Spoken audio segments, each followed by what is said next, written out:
Good morning, good afternoon, and good evening. We are a global firm with a global audience, so welcome for wherever you're dialing in from, and thank you for joining us. So welcome to Food for Thought, a capacity building program of the Athena Advisors. We are a non-profit consulting firm and social enterprise, using our knowledge, experience, and connections to assist mission-driven organizations by improving their fundraising approach and ability, creating a more equitable, more sustainable world. Food for Thought is a gathering of professionals involved in social justice work, which we understand broadly, who learn from one another in discussing some of the most challenging issues of our time. Panelists are specialists in their fields and invite discussion, debate, and exchange of ideas on timely themes. I will now hand over to our president, Robin Heller, to say a few words and introduce today's panelists. Thank you, and welcome everyone. Thank you for being here on a Friday. I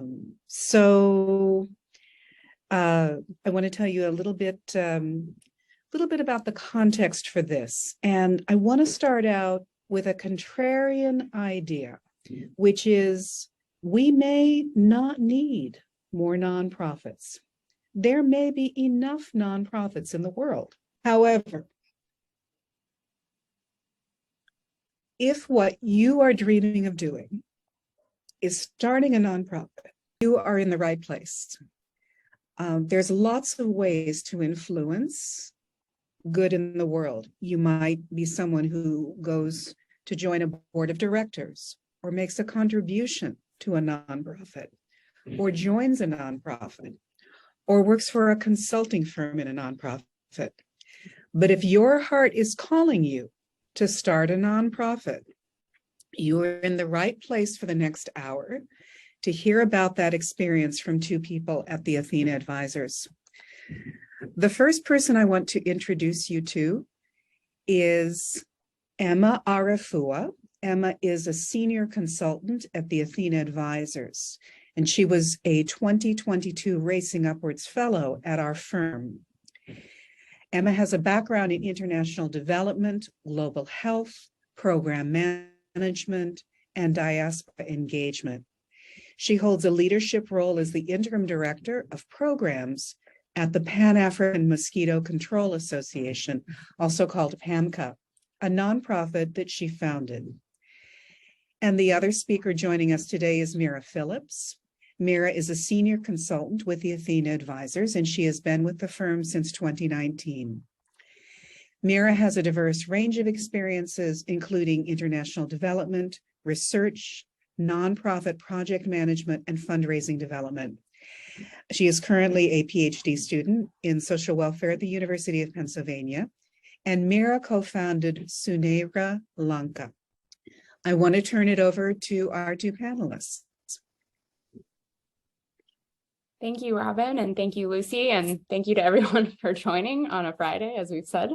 So Emma and I are just going to kind of interview each other, engage in an informal discussion about our experiences in founding Sunera and PAMCA. So I'm going to start with asking Emma a question. So Emma, if you could tell us a little bit about PAMCA and how it came into being. Thank you, Mira, and thank you everybody for joining us today. So PAMCA is an acronym for the Pan-African Mosquito Control Association. We came into being in 2009 And we are a non-profit that is composed of researchers, scientists, policymakers, society in Africa. And our mission is an Africa free of vector-borne diseases. And when I talk about vectors, I'm talking about insects that cause disease. So mosquitoes, ticks, sandflies are really devastating the lives of many people in Africa. And how PAMCA came into being is that I studied medical entomology many years ago. I was very keen to do something back on the continent with regards to global health. And after I graduated from my postgraduate studies in this field, I was going around the circuit, going to different conferences to further my knowledge in this space. And what dawned on me was all these conferences that I was going to, I never saw any African scientists talking about African issues. And this really disturbed me because I knew that there were specialists in Africa, but they weren't visible and they weren't being heard. And so in 2009, while at a conference, I bumped into an African scientist. We were the only two people of African heritage at that conference. And so we just decided that we wanted to create a platform for African scientists to lead the charge in dealing with vector-borne diseases in Africa. And we didn't really know what we were doing at the time, but we had a passion for platforming African agency. And so basically that's how PAMCA came to be. So thanks for that question, Mira. I'm going to also turn it over to you and ask you the same question. How did Sunaira Lanka come to being, and what were your motivations for starting? I should probably preface to say that Sunaira Lanka is no longer. So just start that conversation that the organization has ceased its operations. But how it came to be is I am of Sri Lankan heritage. My parents were born and raised there. And after I finished my undergraduate degree, was offered a fellowship with the Asia Foundation to live and work in Sri Lanka for 6 months. And it's specifically for people of Sri Lankan heritage. So I was working on international development and research, and two of my friends who were also fellows were working there in other sectors. We're all of Tamil background, and for people who are unaware or aware, Sri Lanka went through a 26-year civil conflict, and the Tamil community is a minority, and they were heavily oppressed and marginalized during that time. And so the three of us felt very strongly that we wanted to give back in some way to individuals living in those areas that were most heavily affected by conflict. Initially, we had thought about working with women, especially war widows and female-headed households. But through a variety of sort of issues in working with that population, we switched gears to focus on rural youth in the east of Sri Lanka, which was heavily affected by the war. And so what Sunaira was, and Sunaira is a combination of our names, but what it was supporting rural youth through arts education. So we came up with what we called was a creative education model, which utilized writing, visual arts, drama, to support youth in developing soft skills, communication, leadership, teamwork, and really enabling them to speak about their feelings. That is not something that's really valued in the education system in Sri Lanka. It's much more of a traditional education curriculum. And so there isn't an importance placed on teaching kids soft skills, teaching them to talk about their mental health. And these are kids who are dealing with intergenerational trauma. They're dealing with lack of access to education and jobs. And so there's lots of things that are going on. And so we felt like this could be a new way to support them in their growth. And one of my friends has a lot of experience in facilitation, in curriculum development. She's worked with youth. I have the research background. And then my other colleague, who was our executive director, just kind of has many, many skills. And so the three of us were able to combine and run this organization for about four years. Yeah. Sounds amazing. Yeah, thank you. So I think throughout this conversation, we're going to talk a little bit about the negatives of running a nonprofit, but I think it's important that we also talk about some of the positives. So Emma, if you could tell us like one of your happiest memories in being with PAMCA and what has really motivated you. I have so many.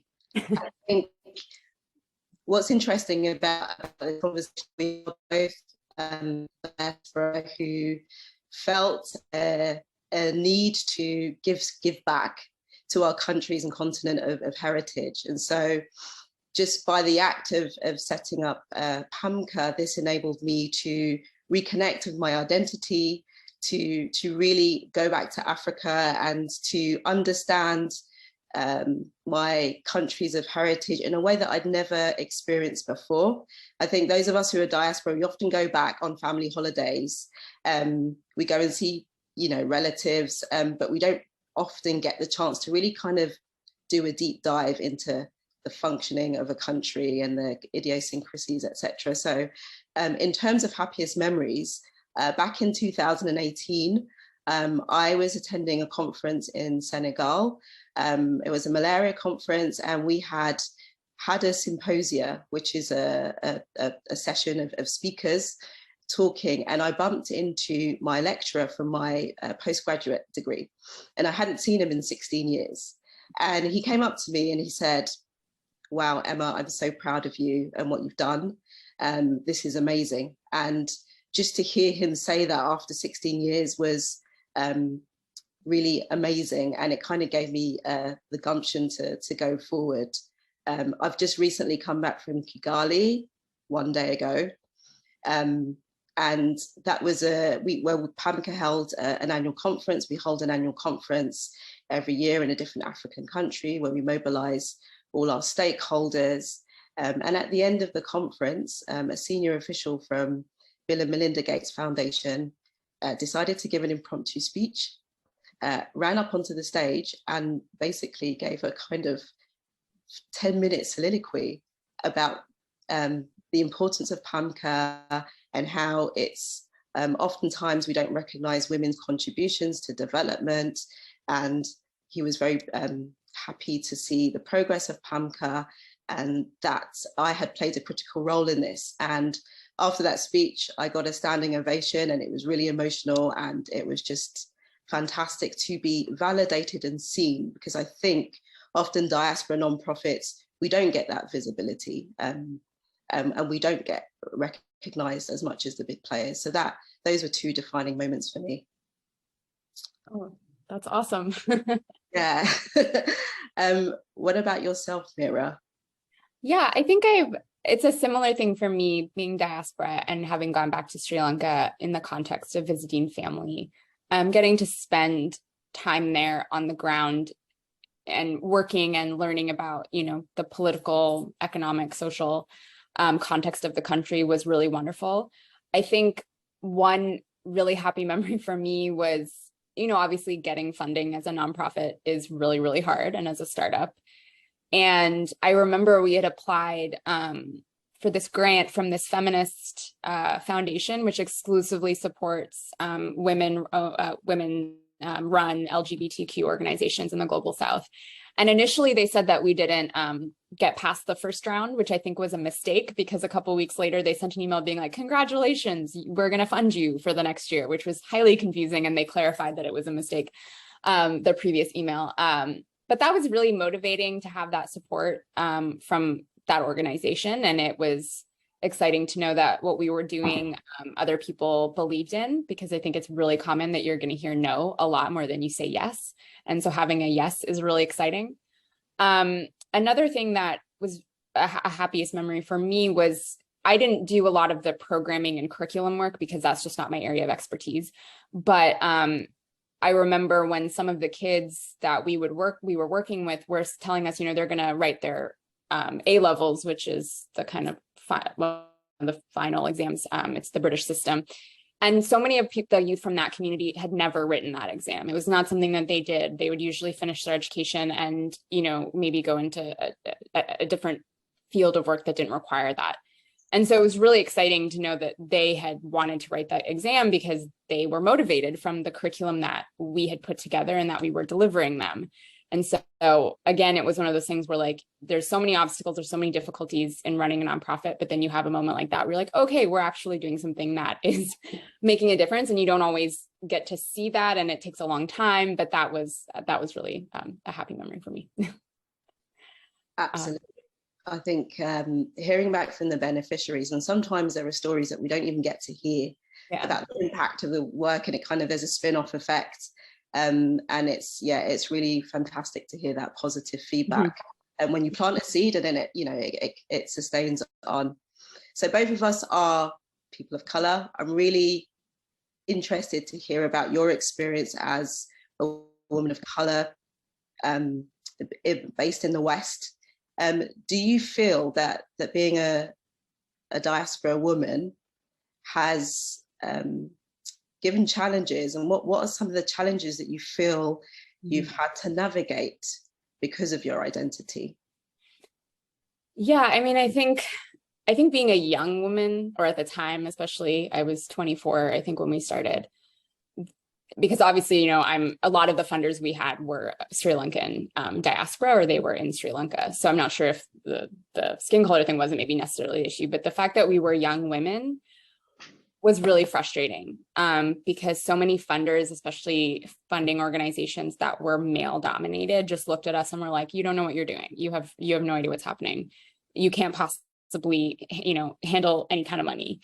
And it was really demoralizing. And I think it also taught me a lot about setting boundaries with funders, which is something that I talk about at the Athena Advisors generally, which is that, for instance, we had a funding group that was diaspora in the UK who were really interested in our work and wanted to fund us, but then they wanted us to obviously to submit a lot of, documents and application. And I fully understand that.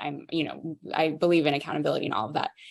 But at some point, it just felt like they were making us jump through hoops because they could not get past the fact that we were 3 young women, educated women. Yes, we'd all worked. We all had experience in the country. We were showing them exactly what we were doing. We were being very, sharing with them more than what they had asked for. But it just felt like they just couldn't get past this fact. And at some point, the 3 of us said, why are we doing this?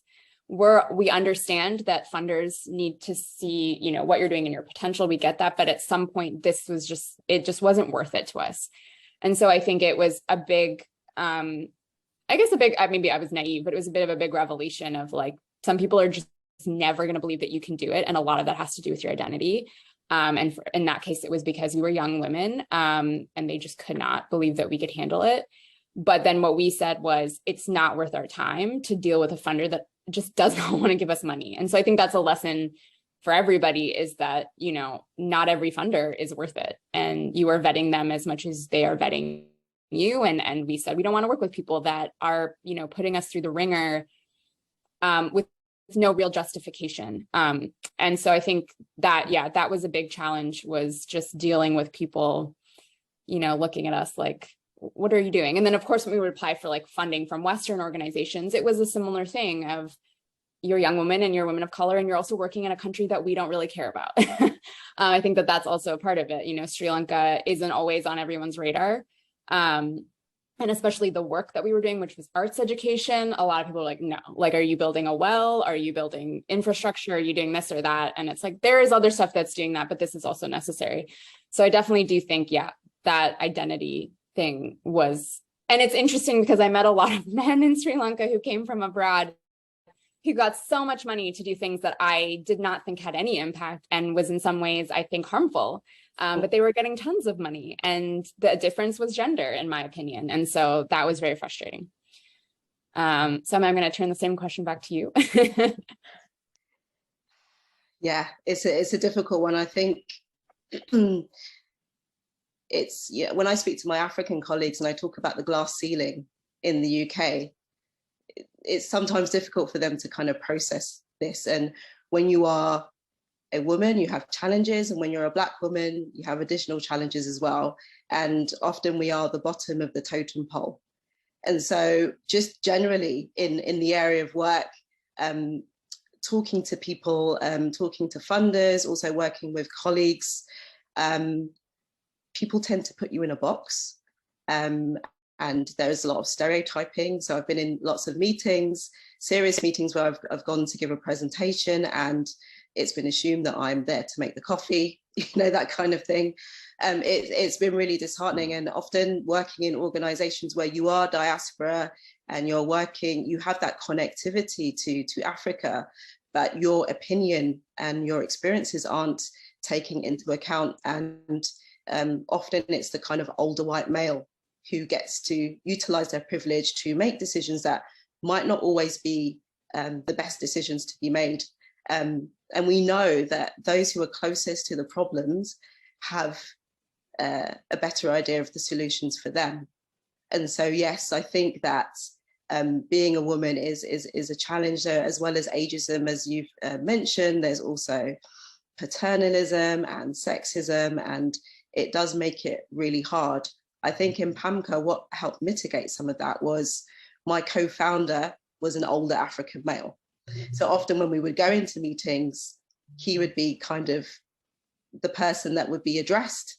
And so I leveraged that, and it did open doors, but it's a sad state of affairs when you're a woman and you're educated and you have great ideas and you want to do things that you're not taken seriously. And I think this is a challenge within the nonprofit sector globally, and certainly my experience in the UK has been challenging in that while I was working on PAMCA, which was a kind of side initiative, my day job was working in NGOs, and never the twain shall meet. I never got asked about it. It was seen as a kind of side hustle. I wasn't taken seriously, and it can be demoralizing. And there's lots of statistics around diversity within nonprofits, lack of female CEOs. And I think the recent Black Lives Matter has helped to shine a light on some of the challenges and gaps that we have in the philanthropic sector, and that we really need to do more. We need to value people of colour more. We need them to have a space at the table and to be able to share their experiences and knowledge. I look at a lot of nonprofits that are working in the Global South, and the first thing I do when I'm interested is I go and look at the board. If the board does not have somebody from the area of the world that you're working in, then I kind of question that. And also looking at the diversity of the workforce as well is really important. If you're working in Africa and Asia, you don't have any African or Asian staff. Again, I question that.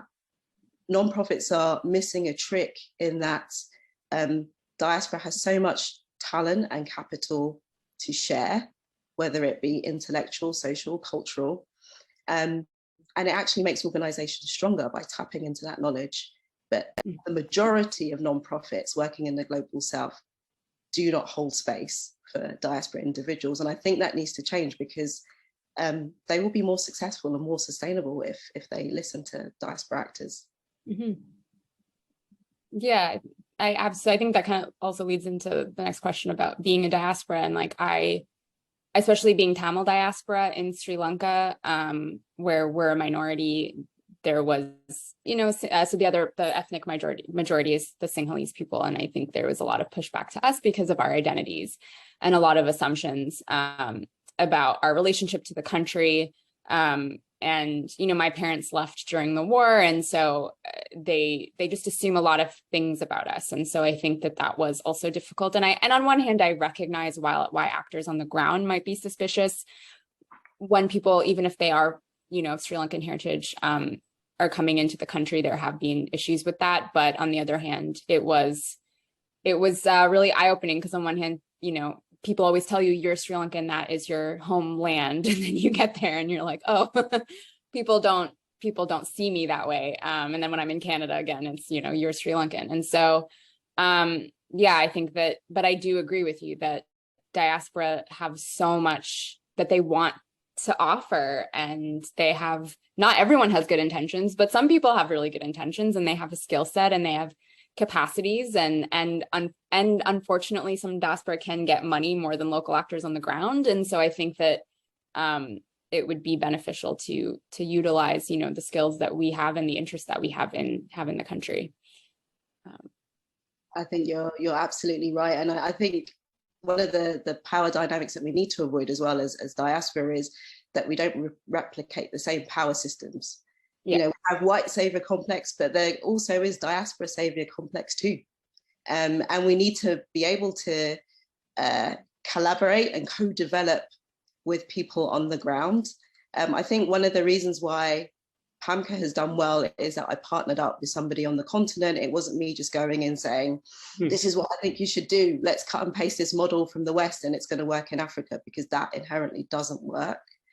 So collaboration and listening and identifying the needs as given by the people on the ground is really important. Mm-hmm.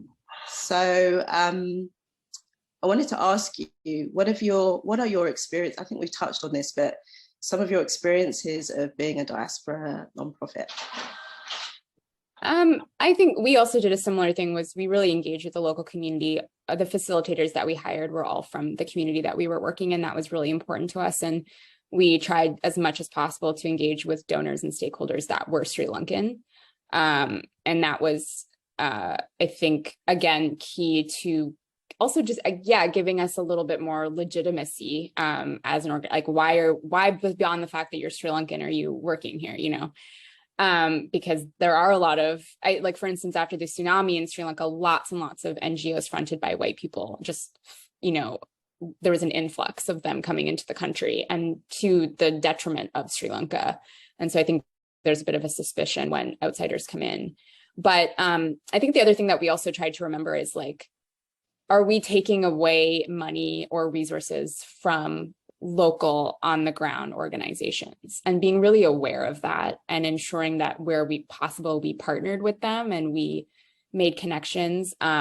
Because I think that's another important thing about starting a nonprofit, no matter if it's in your community of origin or somewhere else, is who is doing this work, and am I in a position that gives me privilege that then makes it easier for me to get money and for me to get resources. So as a different example, in Canada, there's a lot of money now for Indigenous issues and Indigenous topics. And so sometimes non-Indigenous organizations will try and piggyback on an Indigenous organization to get that money, which is very, very frustrating. And so I think that's something that we as diaspora were, you know, not to say the diaspora are like always the victim or anything like that, but we were aware, like you said, Emma, of, you know, are we in any way impeding work that's already being done? Because we do have some privilege. And, you know, when we apply, especially to like grants from, you know, American foundations, and they see where we went to school and they see that kind of stuff, they might just give us more credence than, you know, a local organization doing the same. So I think that that's something that we always tried to be aware of when we were doing the work.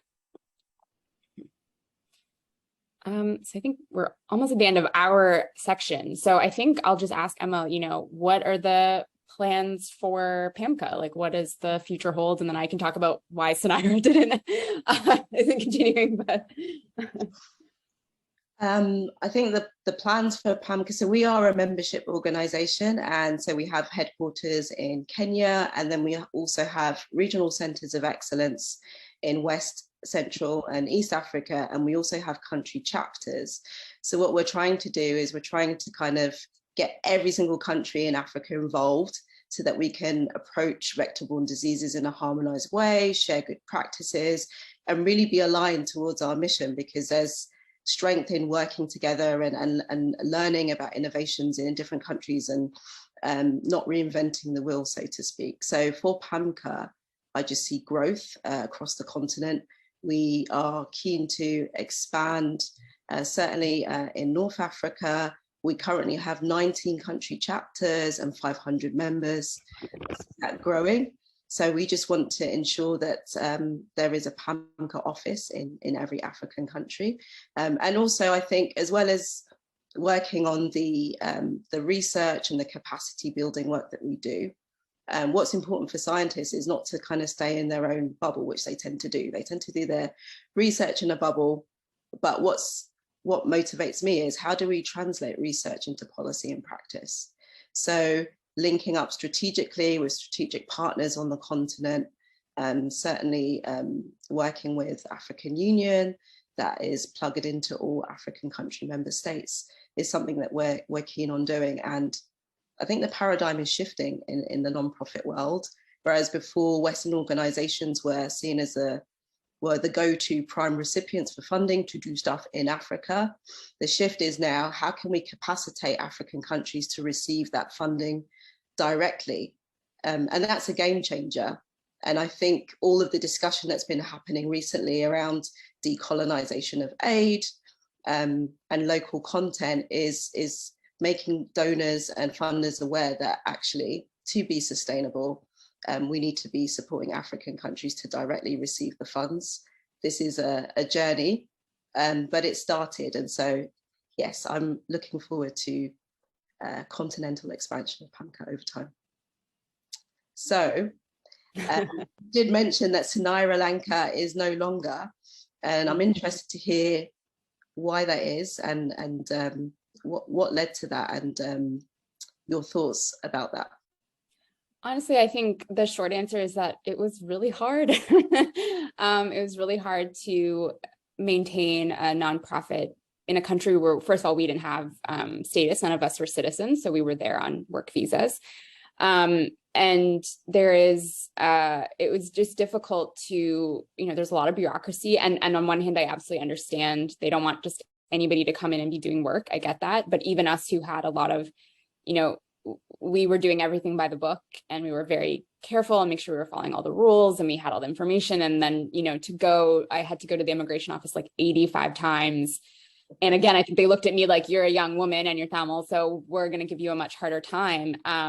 But yeah, I think part of that was that, like, just logistically, it became really tough to stay in the country. And then, it's hard to get grants, as you know, Emma. And so, trying to support ourselves and people saying, well, you shouldn't be earning that much money. You don't need to be. And it's like, well, no, we have to survive in addition to doing the work. And so logistically, I think it became really difficult. And then I think also for me, the nature of and I believe very much in the work that we were doing, but it wasn't the initial plan that we had for the organization. Like initially I had said we really wanted to work with women, women-headed households and widows. And for a variety of reasons that didn't happen. And so we changed course. And again, I really believed in what we were doing, but I had to kind of take stock at some point and go, am I the best person for this work? I have the research background, I have the context, having studied Sri Lanka, but I felt like I'm not the person that I think should necessarily be running this. I, helped out a lot with fundraising and communications, but I thought that, it's just not, it just became something that I wasn't sure that I was the best person for. And so I made the decision to leave first. Also wanting to be closer to my family as well in Canada was another factor. I mean, that's something else when you start a nonprofit in another country and you're there all the time. But so first it was logistics. Second, it was me realizing, as much as I support what we're doing, I don't know that I'm the person to be doing this anymore. And then things got really rough in the country as well. The former war criminal president and his family are back in power and all of this stuff. And as diaspora, that makes it really hard to try and get anything done. And it's somewhat of an unsafe situation. And I think all of us just realized, as much as we believed in this, we also had to put our mental health and our physical safety first. And so we all left at different times, but ultimately disbanded the organization. But I do think that in that short period of time, we did do some really important stuff.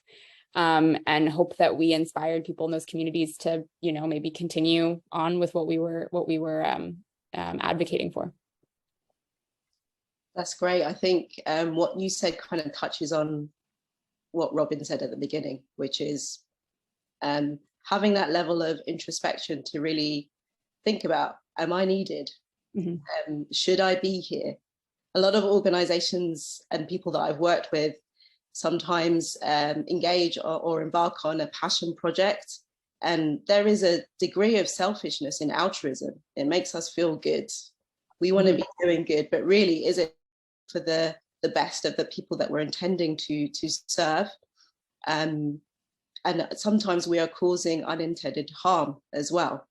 So I think kudos to you for, I know there are lots of different factors, but for having that level of reflection to really step out at the right time and to protect your own mental and physical health. Thank you. So I think, Lucy, will pass it back to you. Yeah, so I am going to move us into a bit of a Q&A and reflection part of the session. But first of all, thank you, Mira, and thank you, Emma, for such a rich discussion. I want to pick out a few of the pieces that you've discussed that really got me thinking, and things that, when you think of non-profit challenges, aren't necessarily the first things that do spring to mind. So the age element, that really is not something that I often think about, and it is really, really important in the way that people are viewed, people that are seeking funding, and I think that's something that should be talked about more. Just because someone is younger does not mean that they have less experience, that their nonprofit's going to be less successful, and they could just be the right person for the job, but their age, closes doors. The lack of holding space for diaspora individuals and the avoidance of power dynamics. So I've never heard of the diaspora savior complex before, Emma. And I think it captures it so poignantly that there is, of course, danger in replicating white savior complex through people living in the West, their country of heritage. They want to be involved, do something good, and actually do just as much bad as if they that wasn't their country of heritage. I now would like to ask a question to kick us off. Would you, and this is posed to both of you, would you ever start another nonprofit? Probably not. I mean, now I'm on my way to academia, I think. So I think in that experience, I also realized that I don't necessarily want to be in charge. That's also something to think about. I'm happy to collaborate and work with people, but I don't necessarily want to be the person that is in charge of everything. But I also think, just from my personal interest, like I really want to focus on the research part. That's my interest. And so I can't really foresee a situation in which I would start another nonprofit. I think that I think it was a very good experience for me. And it taught me a lot about myself, and what I want and what I don't want. And it taught me, about boundaries and all of that. But I think at this point, I'm probably, going to become like a professor or something. So I think for me, never say never. But I second what Mira says. It's a long, hard slog to lead a nonprofit. And sometimes we go in it with a level of idealism, and then we hit all these challenges and bumps in the road. So for now, no, I think I've got enough on my plate. But this goes back to what we said around, there are many different actors and some fantastic work being done around the world in the global south. And how can we support what's already being done, rather than trying to reinvent the wheel and engaging in, sometimes it's a kind of vanity reasons that we get into this. So I always say, if you're thinking about doing an initiative, do your due diligence, do your landscaping, what's already out there. Can you support what's already being done? Because it's a whole level of bureaucracy to start a nonprofit, and it's not always straightforward. It can be really competitive. So I think there's enough going on that we should be supporting, we should be collaborating, we should be forming networks and linking nonprofits with each other.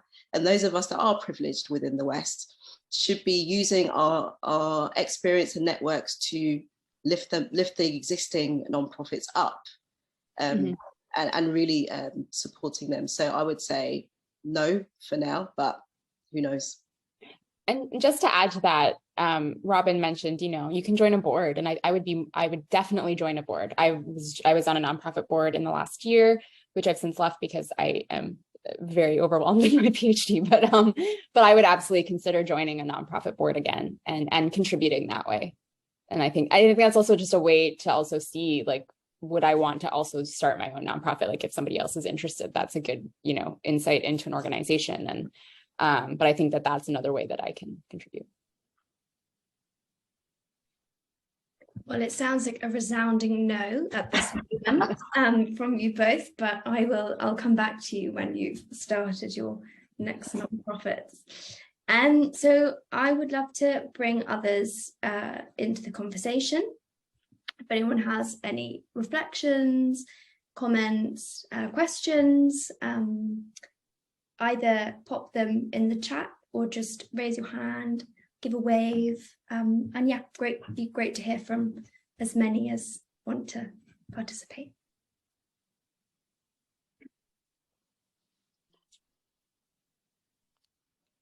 It's a little embarrassing that this far in, I still don't know how to use the raise the hand feature on Zoom here.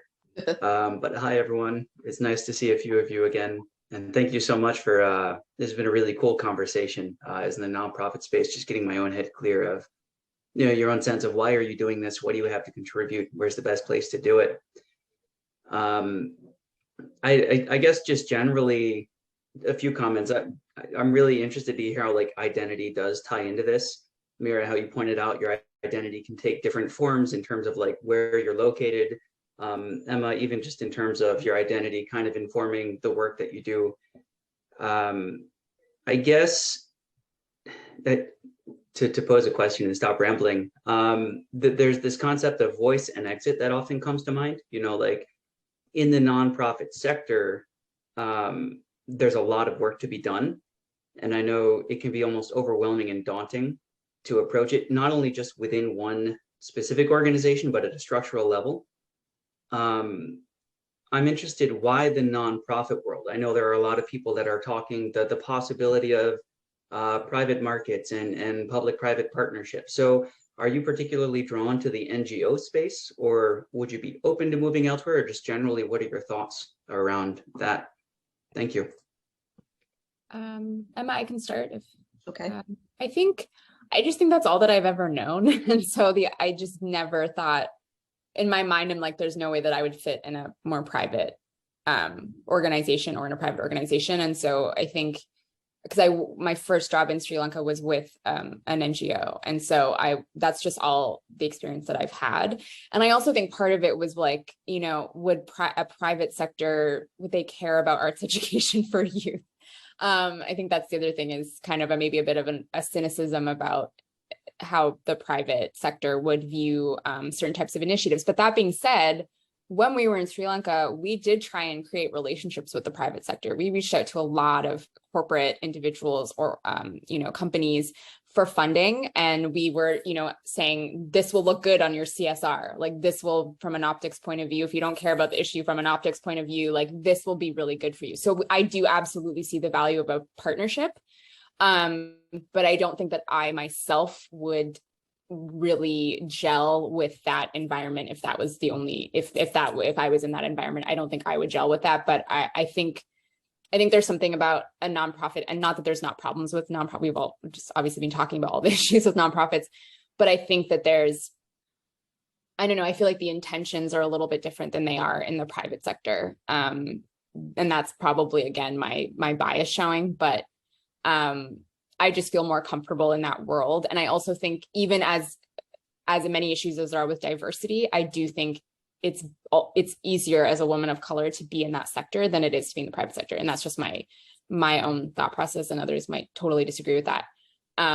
But yeah, I think it's just what I knew. And I felt like it would be easier to go that route for the work that we were doing. I would say I'm totally open to working with the private sector.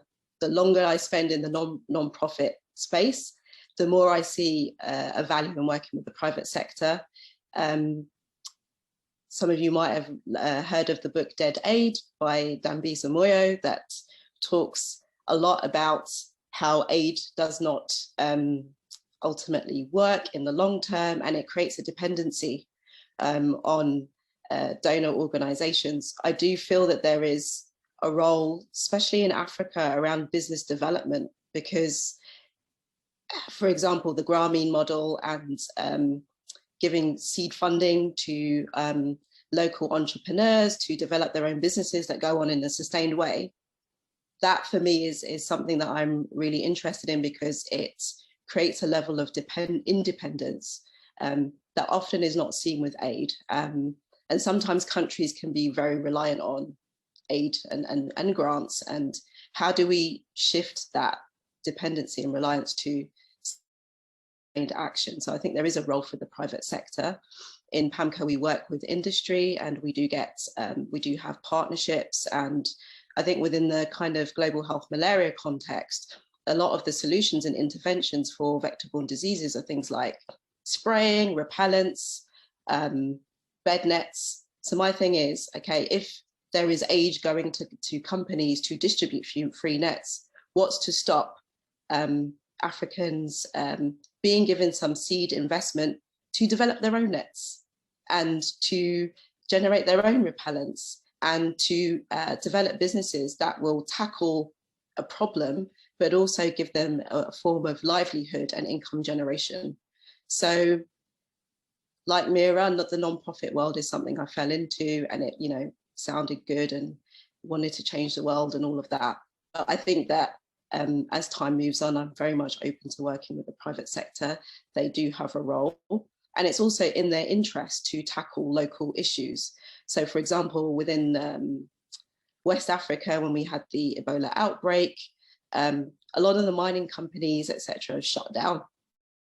And they had a lot of impact on their businesses. So it actually was beneficial for them to invest in interventions in countries that dealt with some of these health issues, which meant that their businesses thrived more. So there was a win-win situation. So yes, the private sector has a reputation and it can be quite cutthroat. But I think this is also prevalent in the non-profit sector. We don't talk about it enough, but there is a lot of competition and backstabbing and competing for resources. So I think there's a role for everyone in society and every form of institution and organisation to play in dealing with society's ills. Thank you all for joining us today. It was a pleasure seeing so many of you. And on a Friday, so typically our Food for Thoughts are on Wednesdays, and our next Food for Thought is on December the 7th, with the theme Black Giving Matters, a conversation on diaspora giving. So there's a clear connect between today's session and that one, and we've got several really exciting, trailblazing panelists. So I will pop the link to the LinkedIn event in the chat, so you can learn more and RSVP. So that just leaves me to thank our panelists once again for such a rich discussion. And I will hand over to Carmen, our music curator, for our closing piece, which I believe is Don't Give Up by Peter Gabriel with Kate Bush. So thank you all.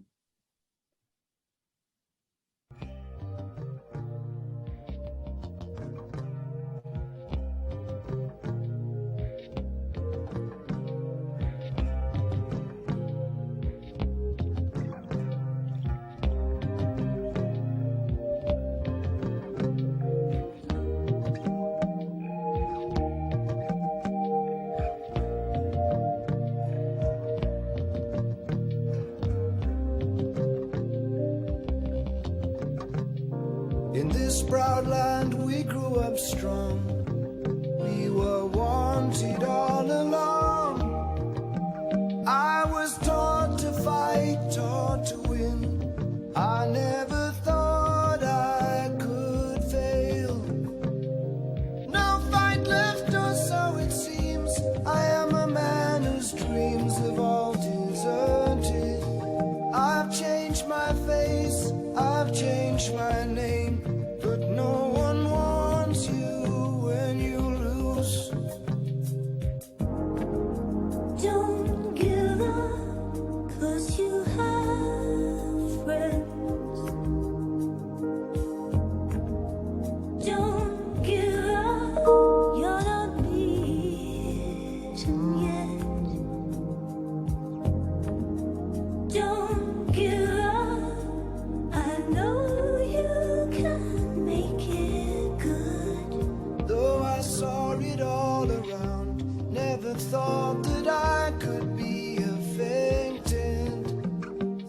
thought that we'd be last to go. It is so strange the way things turn. Drove the night toward my home, the place that I was born, on the lakeside. As daylight broke, I saw the earth, the trees had burned down to the ground. Don't give up, you still have us. Don't give up, we don't need much of anything. Don't give up, 'cause somewhere there's a place where we belong. Rest your head, you worry too much. It's gonna be alright. When times get rough, you can't fall back on us. Don't give up, please don't give up. Got to walk out of here, I can't take anymore. Gonna stand on that bridge, keep my eyes down below. Whatever may come and whatever may go, that river's flowing, that river's flowing. Moved on to another town, tried hard to settle down. For every job, so many